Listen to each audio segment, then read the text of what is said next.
Nagkaroon ng isang intimate dinner ang mga miyembro ng Majority Bloc kasama si Pangulong Rodrigo Duterte. Nilinaw naman ni Senador J.V. Ejercito na simpleng kwentuhan lamang ang nangyari at walang hiniling na kahit anong pabor ang Pangulo. Ang detalye, hatid ni Ria Fernandez.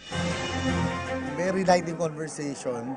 Ganito inilarawan ni Senador J.V. Ejercito ang kanilang intimate dinner kasama si Pangulong Rodrigo Duterte nitong Martes. Present sa naturang hapunan ang mga majority senator maliban sina Senador Gringo Honasan, Cheese Escudero at Panfilo Lacson.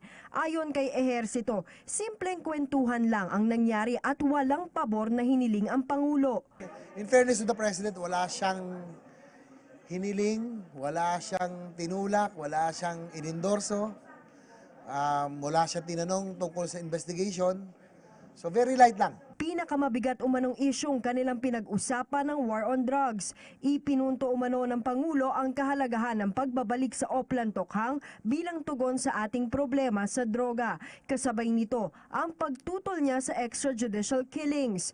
Nagpahapyaw din umano ang Pangulo ng impormasyon mula sa international intel tungkol sa mabigat na ebidensyang magdidiin kay Senadora Laila de Lima sa drug trade. Well, you're saying that yung mga evidence against them, parang international, international intelligence, no?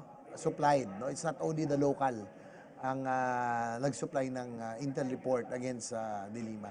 Hanggang doon lang, no? Parang yun lang yung naalala ko sa kanya. Pero, nag-explain lang niya na talagang merong, kumbaga, hindi trumped-up charges that there are basis, no? For finding those charges. Napag-usapan din nila ang reforma sa buwis at federalismo.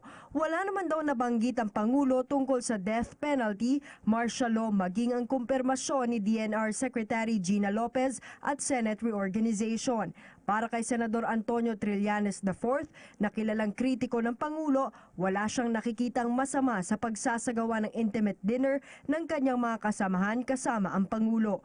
Para sa PTV News, Ria Fernandez.